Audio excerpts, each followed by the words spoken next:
സുവിശേഷ വീഥി. ദൈവത്തിൻ്റെ അതിപരിശുദ്ധമായ നാമം വാഴ്ത്തപ്പെടുമാറാകട്ടെ.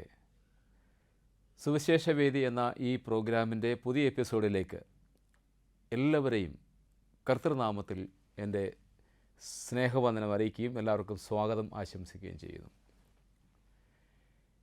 ഇന്ന് സുവിശേഷവേദിയിലൂടെ നിങ്ങളോട് സംവാദിക്കുവാനായിട്ട് ആഗ്രഹിക്കുന്ന വിഷയം ശൂന്യതയിൽ നിന്ന് സമൃദ്ധി നൽകുന്ന ക്രിസ്തു. ക്രിസ്തുവിനെ എനിക്കും നിങ്ങൾക്കും എല്ലാവർക്കും നന്നായിട്ട് അറിയാം. എന്നാൽ എൻ്റെ ജീവിതത്തിൽ ക്രിസ്തുവിനുള്ള സ്ഥാനം എന്ത് എന്നുള്ള ചോദ്യത്തിലൂടെയാണ് ഞാൻ ഈ എപ്പിസോഡ് ആരംഭിക്കാൻ ആഗ്രഹിക്കുന്നത്. ഇന്ന് നിങ്ങളെ ശ്രദ്ധയിൽ കൊണ്ടുവരുവാൻ ആഗ്രഹിക്കുന്ന വേദഭാഗം വിശുദ്ധ യോഹന്നാൻ എഴുതിയ സുവിശേഷം 21-ാം അധ്യായത്തിൻ്റെ 5-6 വചനങ്ങളാണ് ഇന്നത്തെ ചിന്തയ്ക്ക് വേണ്ടി ഞാൻ ആധാരമെടുത്തിരിക്കുന്നത്. ആ വാക്യത്തിൽ ഇപ്രകാരം കാണുന്നുണ്ട്: യേശു അവരോട്, കുഞ്ഞുങ്ങളെ കൂട്ടുവാൻ വല്ലതുണ്ടോ എന്ന് ചോദിച്ചു. ഇല്ല എന്നവർ ഉത്തരം പറഞ്ഞു. പടകിൻ്റെ വലതുഭാഗത്ത് വല വീശുവിൻ, എന്നാൽ നിങ്ങൾ കിട്ടുമെന്ന് യേശുനാഥൻ അവരോട് പറയുകയാണ്. പ്രിയമുള്ള ദൈവജനമേ, ഇന്ന് മനുഷ്യൻ്റെ ജീവിതത്തെ ആകമാനം നമ്മൾ പരിശോധിക്കുമ്പോൾ മനുഷ്യരെല്ലാവരും തന്നെ ഇന്ന് സംഘർഷങ്ങളും പലതരത്തിലുള്ള പ്രതിസന്ധികളിലൂടെയും ഇന്ന് ജീവിച്ചുകൊണ്ടിരിക്കുക. പതർന്ന മനസ്സുകളുമായി എന്ത് ചെയ്യണമെന്നറിയാൻ കഴിയാതെ വണ്ണം വേദനയോടും ദുഃഖത്തോടും കൂടെ ഇന്ന് ജീവിക്കുന്ന ഈ ലോകത്ത് എങ്ങനെയെങ്കിലും എൻ്റെ ജീവിതത്തിലൊരു നന്മയുണ്ടാകണം, സമാധാനമുണ്ടാകണമെന്ന് ആഗ്രഹിക്കുന്നവർ.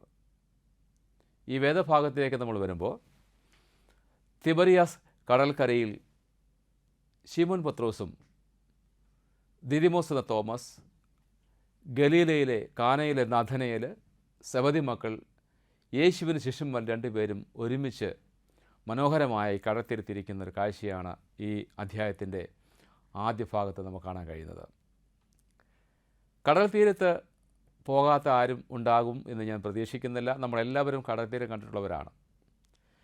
അപ്പോൾ കടൽത്തീരത്ത് ഏറ്റവും പ്രഭാതത്തിൽ നമ്മൾ ചെല്ലുമ്പോൾ വളരെ മനസ്സിന് സന്തോഷം പകരുന്ന, കുളിർമ നൽകുന്ന, നമുക്ക് ഏറ്റവും നമ്മുടെ മനസ്സ് സന്തോഷിക്കുന്ന, ആനന്ദം കൊള്ളുന്ന ഒരു സമയമാണ് പ്രഭാതത്തിൽ കടൽത്തീരത്ത് പോയി നിൽക്കുക എന്നുള്ളത്.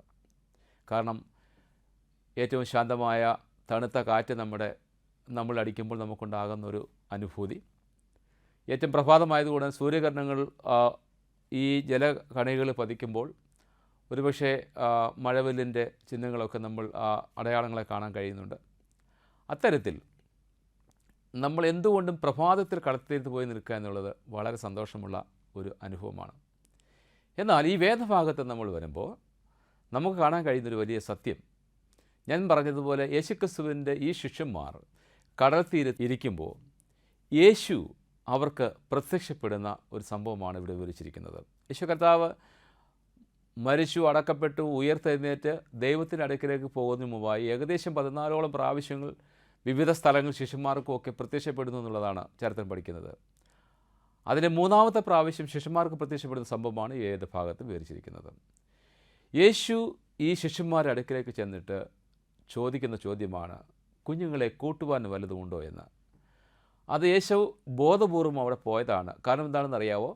ഞാൻ പറഞ്ഞു, കടൽത്തീരത്ത് രാവിലെ പോയി നിൽക്കുന്നത് നമുക്ക് ആനന്ദവും സന്തോഷവും ഒക്കെ തരുന്ന കാര്യമാണെങ്കിൽ, ഈ കടൽത്തീരത്തിരിക്കുന്ന ഈ ശിഷ്യന്മാരെ നമ്മൾ നോക്കുമ്പോൾ അവർ നിരാശരായി, പ്രതീക്ഷകളെല്ലാം അസ്തമിച്ച്, മനസ്സ് തകർന്ന് എന്ത് ചെയ്യണമെന്നറിയാതെ ഭാരത്തോടുകൂടി ഇരിക്കുന്നത്. എന്താണ് അതിന് കാരണം നമുക്കറിയാം. കഴിഞ്ഞ രാത്രി ഇവരെല്ലാം വലയും വള്ളവുമായിട്ട് കടലിൽ പോയതാണ് മീൻ പിടിക്കാൻ പോയപ്പോൾ ഒത്തിരി പ്രതീക്ഷയോടുകൂടിയാണ് അവർ പോയത്. കാരണം ഈ പിടിച്ചു കൊണ്ടുവരുന്ന മീൻ വിറ്റ് കിട്ടുന്ന പൈസ കൊണ്ട് വീട്ടിൽ വന്ന് അരി സാധനങ്ങൾ വാങ്ങണം, കുഞ്ഞുങ്ങൾക്ക് ഒരുപക്ഷെ മറ്റ് എന്തെങ്കിലുമൊക്കെ മരുന്നുകളോ ഒക്കെ വാങ്ങേണ്ടതുണ്ട്. ഒത്തിരി പ്രതീക്ഷയോടുകൂടെ കടലിൽ പോയിട്ട് മീൻ പിടിച്ചിട്ട് മടങ്ങി വരുമ്പോൾ സംഭവിച്ചത് നമുക്കറിയാം. ശ്രദ്ധിക്കണമേ, ഒരു മീനെ പോലും കിട്ടിയില്ല. ഒരു ചെറുമീൻ പോലും ഇല്ലാതെ ശൂന്യമായിട്ടുള്ള വലയുമായി അവർ കടലിൽ നിന്ന് കരയ്ക്ക് വരേണ്ട സാഹചര്യം ഉണ്ടായി. അവരുടെ മനസ്സ് ആകെ തകർന്നു പോയി, നിരാശരായി. കാരണം ഒത്തിരി പ്രതീക്ഷയോടുകൂടെ അവർ വലവീശാൻ പോയിട്ട് മടങ്ങി വരുമ്പോൾ ഒരു മീനുമില്ലാതെ ശൂന്യമായ വലയുമായിട്ട് വന്നിരിക്കുമ്പോൾ അവരുടെ അവസ്ഥകൾ അറിഞ്ഞ് യേശുവിൻ്റെ കൂടെ പ്രവർത്തിച്ചവരാണ് ഈ നമുക്കറിയാം. ഇവരാരായിരുന്നു എന്ന് ചോദിക്കുമ്പോൾ ഇവർ ആദ്യം മീൻ പിടിക്കുന്നവരായിരുന്നു. മീൻ പിടിക്കുന്ന ഇടത്തു നിന്ന് ഇവരെ യേശു കർത്താവ് അവരെ അടുത്ത് ചെന്നിട്ട് അവരെ വിളിച്ച്, ഇനി മുതൽ നിങ്ങൾ മീൻ പിടിക്കുന്നവരല്ല, നിങ്ങളെ ഞാൻ മനുഷ്യരെ പിടിക്കുന്നവരാക്കുമെന്ന് പറഞ്ഞവരെ വിളിച്ചു കൊണ്ടുവന്നതാണ്. അങ്ങനെ യേശുക്രിസ്തുവിൻ്റെ കൂടെ 3.5 വർഷക്കാലം യേശുക്രിസ്തുവിൻ്റെ പരസ്യ ശുശ്രൂഷ കാലയളവ് വളരെ ആനന്ദത്തിൽ സന്തോഷത്തിലും യേശുവിൻ്റെ കൂടെ നടന്ന അംഗങ്ങളായിരുന്നു ഈ ശിഷ്യന്മാർ. ആ കാലങ്ങളിൽ അവരുടെ ജീവിതത്തിൽ ഒരിക്കലും ഒരു അല്ലലുണ്ടായതായി നമ്മൾ മനസ്സിലാക്കുന്നില്ല. എപ്പോഴും അവർ സന്തോഷവാന്മാരായിരുന്നു. യേശുവിൻ്റെ കൂടെ നിന്നപ്പോൾ അവരുടെ കുടുംബത്തെക്കുറിച്ചൊരു പ്രശ്നം, പക്ഷേ അപ്രതീക്ഷിതമായി യേശുവിൻ്റെ വേർപാട് അവർക്ക് ഒരിക്കലും പ്രതീക്ഷിച്ച ഒരു കാര്യമായിരുന്നില്ല. യേശു മരണപ്പെട്ടു, അല്ലെങ്കിൽ യേശു പോയി, ഇനി ഞങ്ങൾക്കൊരു നാഥനില്ല എന്ന് കഴിഞ്ഞാൽ അവർ ചെയ്തത്, അവരുടെ ജീവിതത്തിൽ വന്ന വീഴ്ചയെന്ന് പറയുന്നത്, അവരെന്താണ്, അവർ യേശുവിൻ്റെ ഉപദേശങ്ങളെയൊക്കെ മറന്നിട്ട് അവർ പഴയ ജീവിതത്തിലേക്ക് മടങ്ങിപ്പോയിട്ട് അവർ പഴയ വലയും വള്ളവുമായിട്ട് വീണ്ടും അവർ കടലിൽ പോയി. പ്രിയമുള്ളവരെ, ഒരു കാര്യം ഓർക്കേണ്ടതുണ്ട്. യേശുവിനെ അറിഞ്ഞിട്ട് യേശുവിൻ്റെ നന്മകൾ അനുഭവിച്ചിട്ട് ഞാനും നിങ്ങളും ആരെങ്കിലും എപ്പോഴെങ്കിലും യേശുവിനെ മറന്നിട്ട് നമ്മൾ പഴയതിലേക്ക് തിരിഞ്ഞു പോയാൽ ദൈവം നമ്മോട് ചോദിക്കും. നമ്മുടെ ജീവിതത്തിൽ ഒരിക്കലും ഒരു ഉയർച്ച ഉണ്ടാകുകയില്ല. അത്തരത്തിൽ ഇവരും ചെയ്തത് അതുകൊണ്ടാണ്. യേശുവിടെ കൂടെ നിന്നപ്പോൾ സമൃദ്ധിയുടെ കാലമായിരുന്നു. എന്നാൽ യേശുവില്ലാതെ അവർ പോകുമ്പോൾ നിരാശരായി, ദുഃഖിതരായി, എന്ത് ചെയ്യണമെന്നാൽ പ്രതീക്ഷകളെ അസ്തമിച്ചു വന്നിരിക്കുന്ന ഒരു കൂട്ടരെ കാണാൻ കഴിയുന്നുണ്ട്. അത് മനസ്സിലാക്കിയിട്ട് യേശു കർത്താവ് അവരുടെ അടുക്കലേക്ക് വന്നിട്ട് ചോദിക്കുകയാണ്, കുഞ്ഞുങ്ങളെ കൂട്ടുവാൻ എന്തെങ്കിലും ഉണ്ടോ? ഇല്ല നാഥനെ, ഞങ്ങളൊന്നും കിട്ടിയില്ല എന്ന് പറയുമ്പോൾ പടകിൻ്റെ വലതുവശത്ത് നിങ്ങൾ വല വീശാനായിട്ട് യേശു അവരോട് പറയുകയാണ്. പ്രിയമുള്ളവരെ, പലപ്പോഴും നമ്മുടെ ജീവിതത്തിലൊക്കെ ഉണ്ടാകുന്ന നിരാശകളും ജീവിതത്തിൻ്റെ പരാജയങ്ങളൊക്കെ ഓർക്കുമ്പോൾ അത് എന്താണെന്ന് ചോദിച്ചു കഴിഞ്ഞാൽ യേശുവിനെ മറന്ന് ജീവിച്ചതുകൊണ്ടാണ്. പ്രിയമുള്ളവരെ, ഇന്ന് ഓരോ ജീവിതങ്ങളിലേക്ക് നമ്മൾ നോക്കുമ്പോൾ കാണാൻ കഴിയുന്ന കാര്യമുണ്ട്. നമ്മുടെ ഹൃദയത്തിൽ ഓരോ വേദനകളാണ്.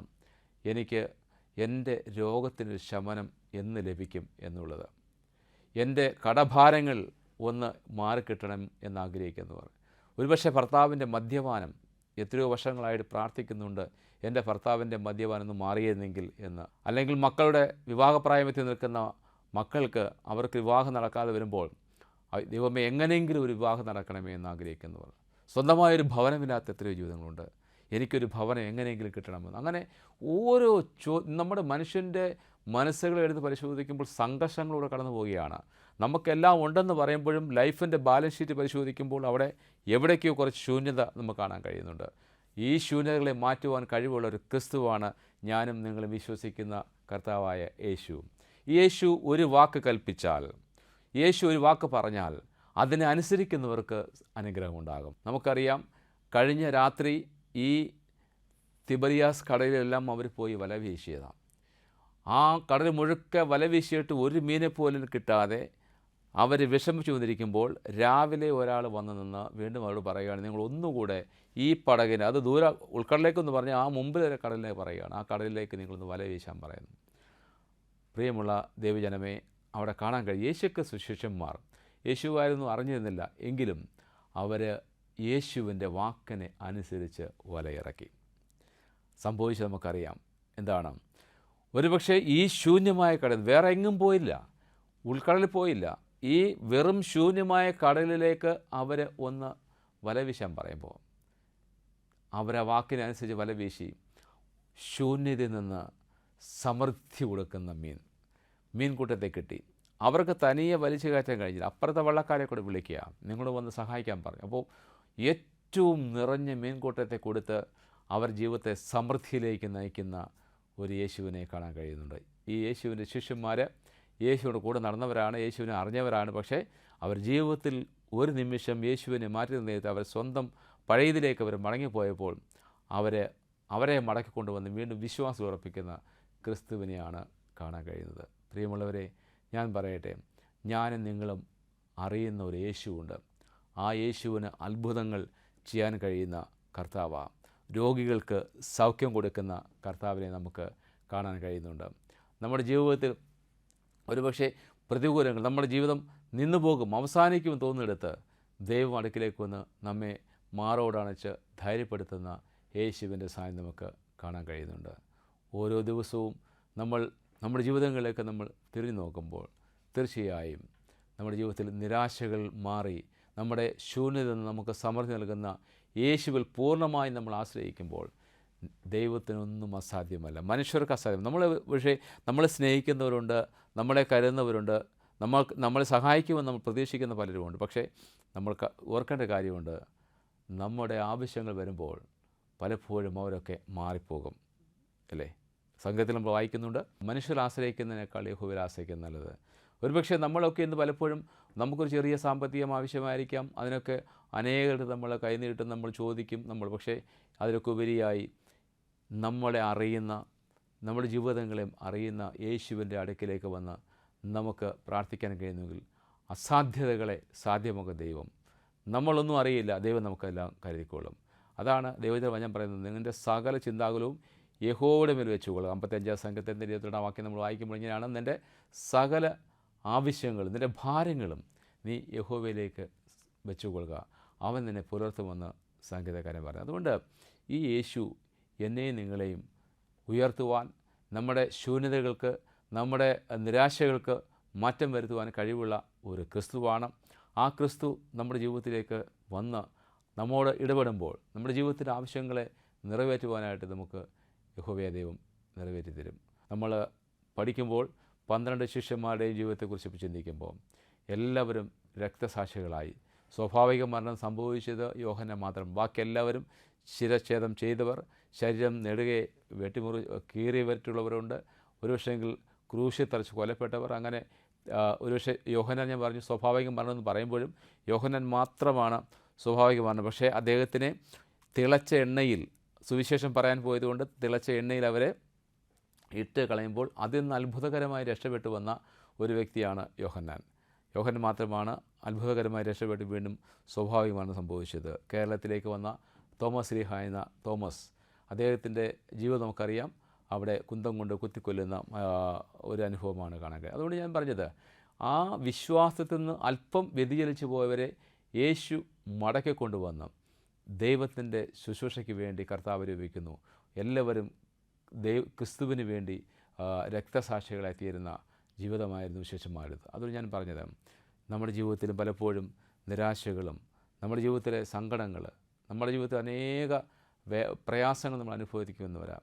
നമ്മുടെ ജീവിതത്തിൽ പലപ്പോഴും നമ്മുടെ ഓരോ ആവശ്യങ്ങൾക്ക് വേണ്ടി എങ്ങനെ ഇത് സാധ്യമായി തീരും, നമ്മുടെ കയ്യിൽ പൈസയൊന്നുമില്ല, എൻ്റെ മകളുടെ വിവാഹം എങ്ങനെ നടക്കുമെന്ന് പലപ്പോഴും നമ്മൾ മനസ്സുരുകി കൊണ്ടിരിക്കുകയാണ്.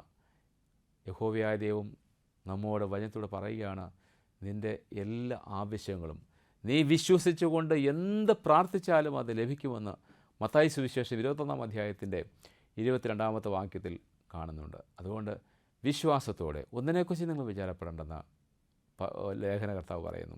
ഒന്നിനെക്കുറിച്ച് നിങ്ങൾ വിചാരപ്പെട്ട സകലവും പ്രാർത്ഥനയാലും അപേക്ഷയാലും സ്തോത്രത്തോടൊരു ഐക്യത്തിലേ വേണ്ടത്, അത് നിങ്ങൾക്ക് നൽകുന്ന ഒരു ദൈവം.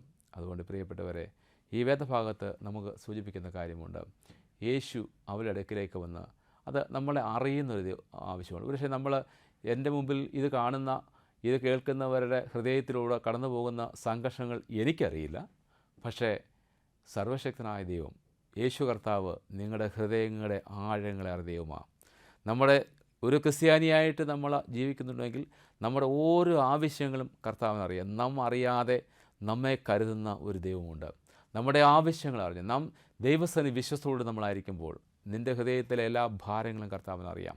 നിൻ്റെ ജീവിതത്തിലെ ആഗ്രഹങ്ങൾ ദൈവത്തിനറിയാം. ആ ദൈവം നമ്മോട് കൂടെയുണ്ട്. കണ്ണുനീർ തൂകുമ്പോൾ മനസ്സുള്ള ഒരു ദൈവം നമ്മുടെ അടുക്കിലേക്ക് വരുന്ന, നമ്മെ മാറോടണയ്ക്കുന്ന, നമ്മെ ധൈര്യപ്പെടുത്തുന്ന, ശക്തിപ്പെടുത്തുന്ന, നിരാശകൾക്ക് നമുക്ക് മാറ്റി നമുക്ക് പ്രത്യാശ നൽകുന്ന ക്രിസ്തുവാണ് എൻ്റെയും നിങ്ങളുടെയും യേശു കർത്താവ്. അതുകൊണ്ട് ആ ക്രിസ്തു നമ്മെ ഒരു നാളും കൈവിടുകയില്ല, ഉപേക്ഷിക്കല്. അതെങ്ങനെയുള്ളവർക്കാണ് ഇവിടെ പറഞ്ഞത്?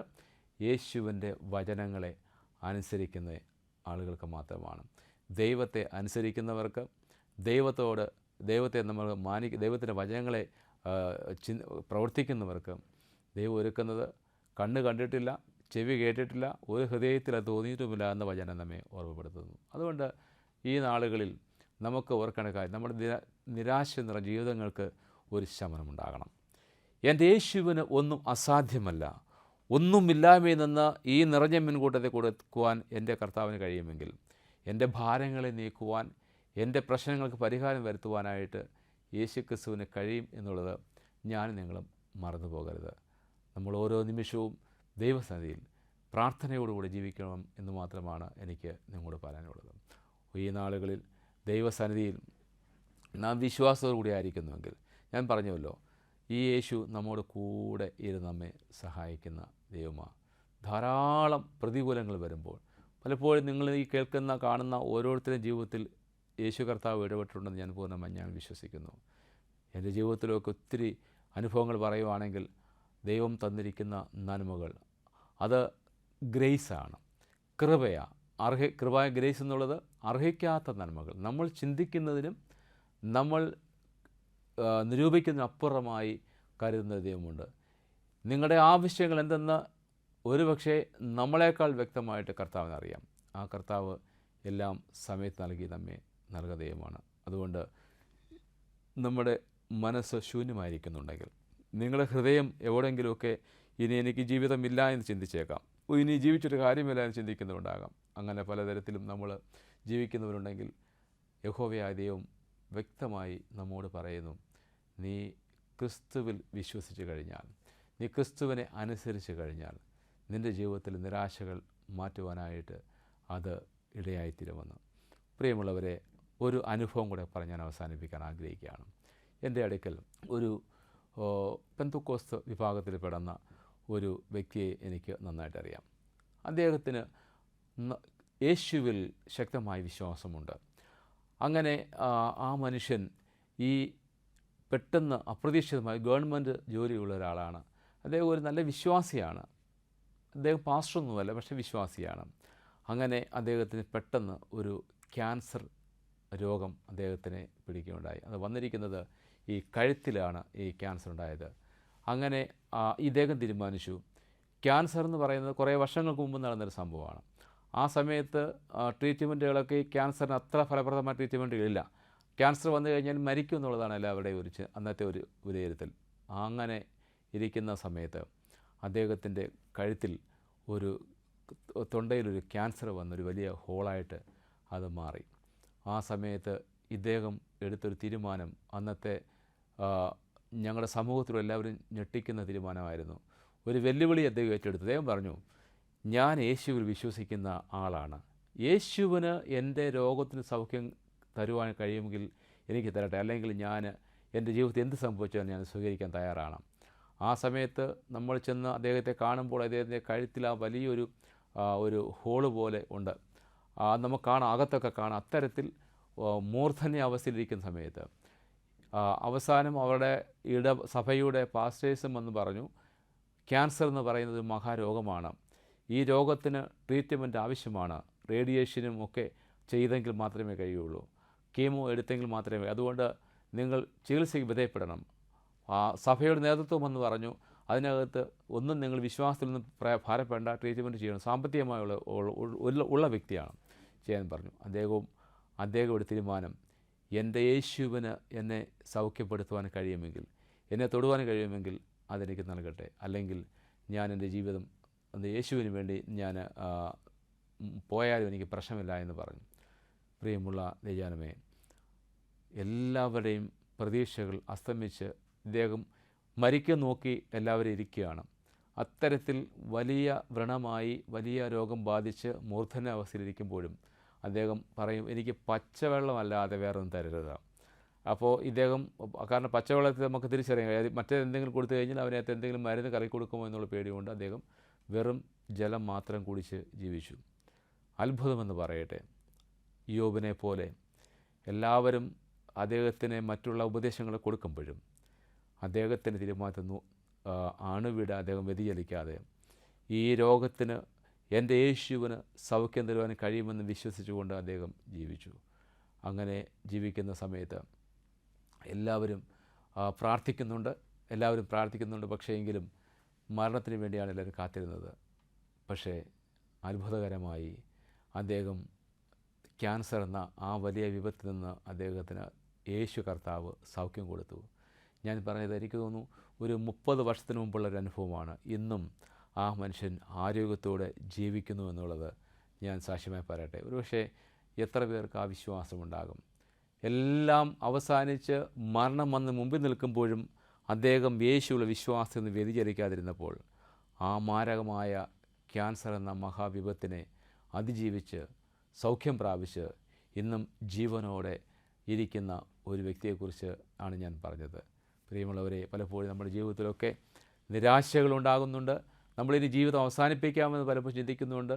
ചിലപ്പോൾ കടഭാരമായിരിക്കാം, അല്ലെങ്കിൽ നമ്മുടെ മക്കളുടെ കാര്യം, കുടുംബജീവിതത്തിലെ കളങ്കങ്ങളായിരിക്കാം. അങ്ങനെയൊക്കെ പലപ്പോഴും ഇനി ജീവിക്കുന്നില്ല എന്ന് പലപ്പോഴും ചിന്തിക്കുന്നുണ്ട്. എന്നാൽ ഒരു കാര്യം നമ്മൾ മറന്നു പോകരുത്, ആ നിരാശയുടെ നടുവിൽ നീ യേശുവിനെ ഒന്ന് അറിയാൻ ശ്രമിക്കണം. നീ യേശുവിനെ ഒന്ന് തൊടാൻ ശ്രമിക്കണം. ഞാൻ പറഞ്ഞു, ഇവിടെ യേശുവിനെ അവർ ജീവിതത്തിൽ സംഭവിച്ചതാണ്.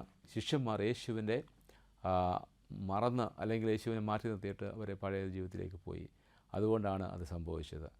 ഈ സമയങ്ങളിൽ എനിക്ക് പറയാനുള്ളത്, ദൈവത്തിലുള്ള വിശ്വാസത്തിൽ നമ്മൾ ഒരിക്കലും പിന്നോട്ട് പോകരുത്. കലപ്പയ്ക്ക് കൈവച്ചതിന് ശേഷം പിറകോട്ട് നോക്കുന്നവൻ ദൈവരായത്തിന് കൊള്ളാകുന്നവനല്ല എന്നാണ് വചനം നമ്മെ ഓർമ്മപ്പെടുത്തുന്നത്. അതുകൊണ്ട് ഞാൻ നിങ്ങൾ ഓർക്കേണ്ട കാര്യം, ദൈവത്തിൽ വിശ്വസിച്ച് ഏത് പ്രതിസന്ധികളിലും പ്രയാസങ്ങൾ വരുമ്പോഴും, അത് രോഗമായാലും നിന്ദകളായാലും പരിഹാസങ്ങളായാലും കർത്താവിന് വേണ്ടി കഷ്ടം സഹിക്കണമെന്ന് നമ്മൾ മുഷിയരുത്. ദൈവത്തിന് നമുക്ക് സ്തോത്രം കരയറ്റി ചെയ്യേണ്ടത് വേദം സമർപ്പിക്കുന്നു, പൗലോസ് പറയുന്നുണ്ട്. അതുകൊണ്ട് നിങ്ങൾ നമ്മുടെ ജീവിതത്തിൽ നിരാശകളെ മാറ്റുന്ന, നമ്മുടെ ശൂന്യതകളെ മാറ്റുന്ന ഒരു കർത്താവ് നമുക്കുണ്ട്.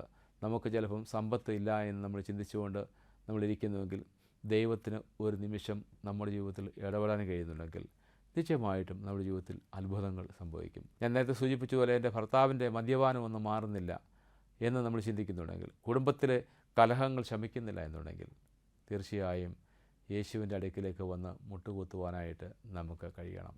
യേശുവിൻ്റെ അടുക്കൽ വന്ന് നമ്മുടെ ആവശ്യങ്ങൾ തുറന്ന് പറയുവാൻ നമുക്ക് കഴിയണം. അങ്ങനെ ഒരു ജീവിതം നമുക്കുണ്ടാകുമ്പോൾ മാത്രമാണ് ദൈവം നമ്മെ ധൈര്യത്തോടെ നിർത്തുന്നത്, ഏത് പ്രതിസന്ധികളും അതിജീവിക്കാൻ ശക്തി നൽകുന്നത് എന്നുള്ളത് ഞാൻ പറയുവാൻ ആഗ്രഹിക്കുന്നു. ഈ എപ്പിസോഡിലൂടെ നാം അനുഭവിക്കുന്ന യേശുവിനെ നമ്മൾ അനുഭവിക്കുക മാത്രമല്ല, ഈ യേശുവിൻ്റെ മഹത്വം മറ്റുള്ളവരിലേക്ക് പകർന്നു കൊടുക്കുകയും ചെയ്യുക എന്നുള്ളതും ആവശ്യമാണ്. ശിഷ്യന്മാർ പിന്നെ ഒരിക്കലും പിറകോട്ട് നോക്കാതെ കർത്താവിന് വേണ്ടി ജീവിച്ച അനുഭവമാണ് നമുക്ക് കാണാൻ കഴിയുന്നത്. അതുകൊണ്ട് പ്രിയപ്പെട്ടവരെ, ഈ തിബറിയാസ് കടൽക്കരയിൽ ശൂന്യതയിൽ നിന്ന് നിറഞ്ഞ മീൻകൂട്ടത്തെ കൊടുക്കുവാൻ എൻ്റെ കർത്താവിന് കഴിയുമെങ്കിൽ, നിങ്ങളുടെ ഓരോരുത്തരുടെയും ജീവിതത്തിൽ ദൈവം ഇടപെടാൻ ശക്തനാണ്. നിങ്ങളുടെ ഭാരങ്ങൾ എന്താണോ, നിങ്ങളുടെ പ്രശ്നങ്ങൾ എന്താണോ, നിങ്ങളുടെ വേദനകൾ എന്താണോ, അത് ദൈവത്തിൽ പൂർണ്ണമായി നിങ്ങൾ സമർപ്പിക്കണം. ദൈവത്തിലേക്ക് നിങ്ങൾ ഏൽപ്പിച്ചു കൊടുക്കണം. അതാണ് ഞാൻ പറഞ്ഞത്, നിൻ്റെ സകല ഭാരങ്ങളും യഹോവയുടെ മേൽ വയ്ക്കുമ്പോൾ കർത്താവ് അത് ഏറ്റെടുക്കും. നമ്മുടെ ജീവിതത്തിലെ നിരാശകൾ മാറി നമ്മെ അനുഗ്രഹിക്കുവാൻ ശക്തനായവൻ നമ്മോട് കൂടെയുണ്ട്. ആ ദൈവം നിങ്ങളെല്ലാവരെയും ശക്തീകരിച്ചിട്ട് നിങ്ങളുടെ ഇല്ലായ്മകളെ മാറ്റി സമൃദ്ധി നൽകുന്ന ഒരു ദൈവമുണ്ട്. നിങ്ങളുടെ ശൂന്യതകളെ മാറ്റുന്ന സമൃദ്ധി നൽകുന്ന ദൈവമുണ്ട്. ആരൊക്കെ ദൈവത്തിന് വേണ്ടി, യേശുവിന് വേണ്ടി നിങ്ങൾ ഇറങ്ങിയിട്ടുണ്ടോ, നിങ്ങളുടെ ഇല്ലായ്മകൾ വന്നിട്ടുണ്ടോ, കർത്താവ് നിങ്ങളുടെ തലമുറ അനുഗ്രഹിക്കും. ദൈവത്തിൻ്റെ ഒരു വചനം കൂടെ ഞാൻ പറയുന്നു, യഹോവയെ ഭയപ്പെട്ട് അവൻ്റെ വഴി നടക്കുന്നവൻ ഭാഗ്യവാൻ, അവൻ്റെ സന്തതി ഭൂമിയിൽ ബലപ്പെട്ടിരിക്കും, നേരുള്ളവരുടെ തലമുറ അനുഗ്രഹിക്കപ്പെടും. അതുകൊണ്ട് ദൈവത്തെ അന്വേഷിക്കുന്ന മക്കൾക്ക് ദൈവം ഒരു നന്മയ്ക്കും മുടക്കം വരുത്തുകയാണ്. 34-ാം സംഗീതം പറയുന്നുണ്ട്, ബാലസമൂഹങ്ങൾ വിരകിട്ടാതെ വിശന്നിരിക്കും, യഹോവ അന്വേഷിക്കുന്നവർക്ക് ഒരു നന്മയ്ക്കും കുറവില്ല. 5-ാം വാക്യം പറയുന്നുണ്ട്, അവൻ്റെ മുഖത്തേക്ക് നോക്കി പ്രകാശത്തിൽ അവൻ്റെ മുഖം ലജിച്ചു പോയില്ല. അതുകൊണ്ട് നമ്മൾ ക്രിസ്തുവിലേക്ക് നോക്കിയാൽ ലജ്ജിതരായി തീരുകയില്ല. നിങ്ങളുടെ ഇല്ലായ്മയെ മാറ്റി സമൃദ്ധി നൽകുന്ന കർത്താവിനോട് കൂടെ ആ കർത്താവ് നിങ്ങളെ അനുഗ്രഹിക്കട്ടെ എന്ന് പ്രാർത്ഥിച്ചുകൊണ്ട്, എല്ലാ നന്മകളും അറിയിച്ചുകൊണ്ട് എൻ്റെ വാക്കുകൾ ഉപസംഹരിക്കും. ദൈവം എല്ലാവരെയും അനുഗ്രഹിക്കുമാറാകട്ടെ. ആമേൻ.